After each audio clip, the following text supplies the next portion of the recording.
I'm Elaine Haggerty, and I'm the French teacher here, and I've been teaching at Saratoga since 2015. So, when I was 6 years old, my dad got a job in Norway. I'm from San Jose. We moved to Norway, and I went to Norwegian public school for 4 years.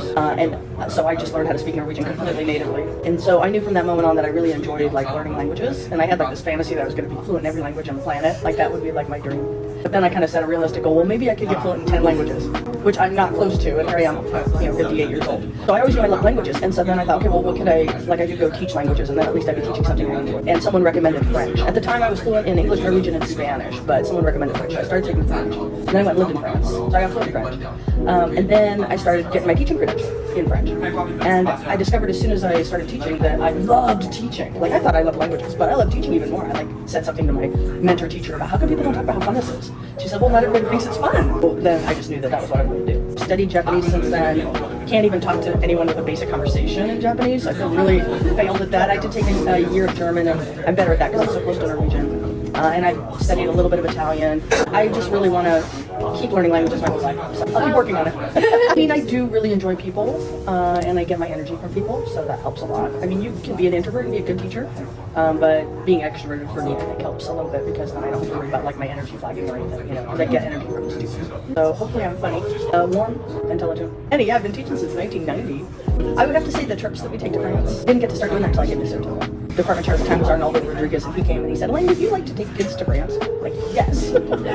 Yeah, so we go do a homestay in France, and then usually the homestay's in Paris, and then we visit some other region of France. So we've gone to the south of France a couple times, we went to the north of France. This time we're going to Belgium. I could see us maybe try to do the French-speaking region of Switzerland sometime. People always want to go to Paris, so we have to go to Paris. Well, I don't think there's anything not fun about French.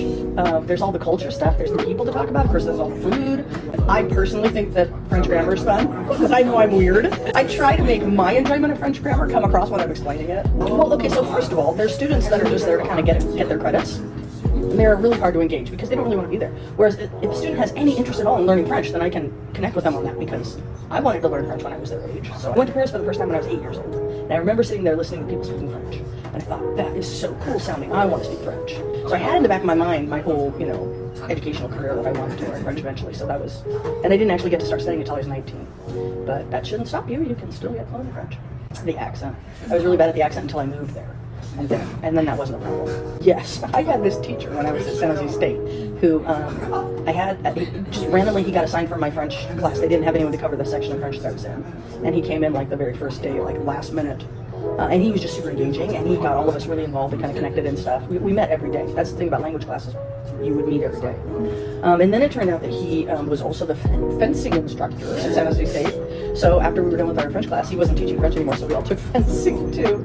And then that was a great group of friends. I ended up meeting my husband in our fencing class. So anyways, yeah, definitely an inspiration.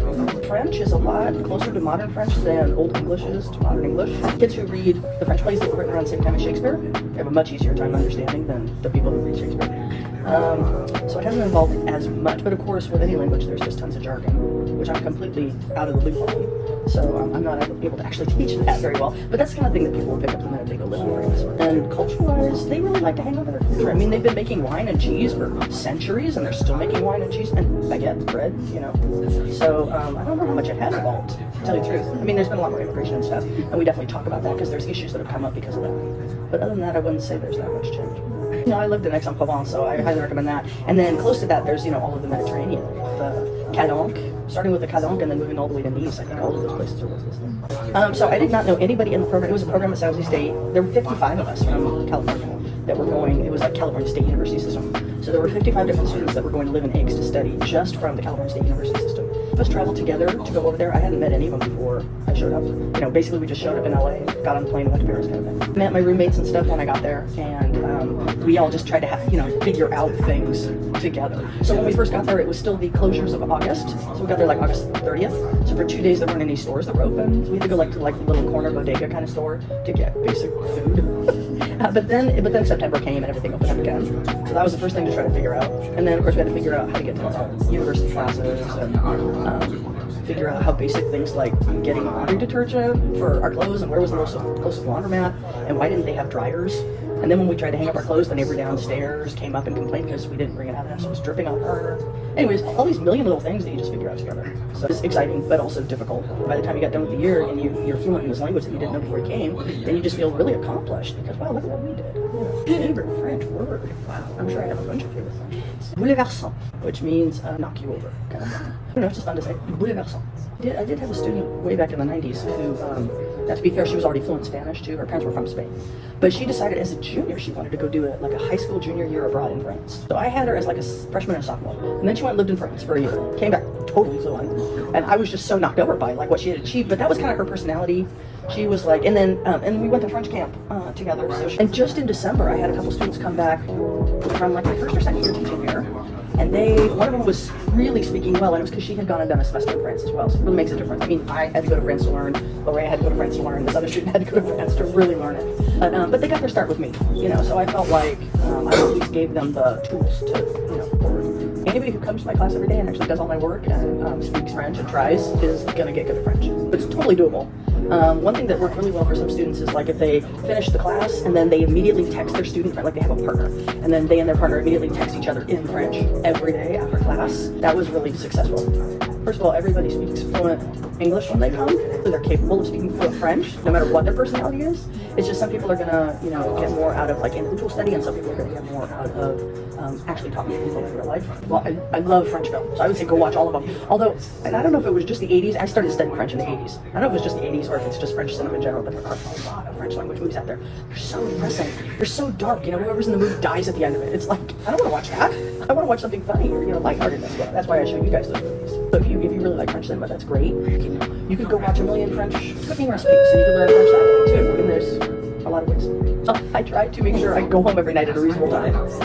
And honestly, if there's like personally, I had a lot of stuff going on the last couple of years with my mom's dementia and everything. Okay, so I had a colleague who, different school, but he had taught in like regular office environment first and then became a teacher.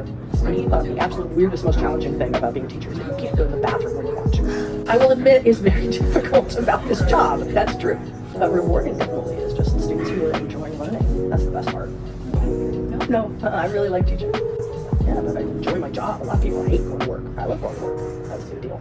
And I think a lot of the stuff that I've learned is just so innate that I don't really pay attention to it. Every once in a while, I'll come up with something that I pull out of a hat in the middle of a lesson, standing up talking, and I'll think to myself, oh, that's really good. Well, so that was an idea that came from like a conference like way back in the 90s. And one of the teachers that used to teach at Los Gatos, she retired like at least 5 or 6 years ago. But she was like the same year that I was as far as graduating from San Jose State. So she had the exact same batch of like content that I did. So when I started teaching her at Saratoga, I couldn't find any of my stuff from back in the 90s. I couldn't find the Culture Project list of stuff. Well, she had it. So she sent it to me. But it was something that I had my students doing from way back when because it just made so much sense to me to let them explore the aspect of French culture that appealed to them. But yeah, I agree. The first time I heard about it, I'm like, that's what I want to do. That makes a lot of sense. You should try out teaching. And if you like it, you should keep doing it. Well, if you're in Paris, go to Montmartre. I didn't even go there for the first time until like my 12th visit to Paris, which was just sad. I love the fact that they, know how to sit down and enjoy their life. Like they have tables everywhere because the idea is to sit down and, relax and talk to people and, spend time at a meal and watch people go by and just engage, Like after the attacks in 2015, the police were saying, oh, you shouldn't gather in large groups. And they were like, forget that. We're not going to let like these crazy people keep us from our lives. Well, when I was talking about like they know how to live, joie de vivre, the joy of life. That's a French expression.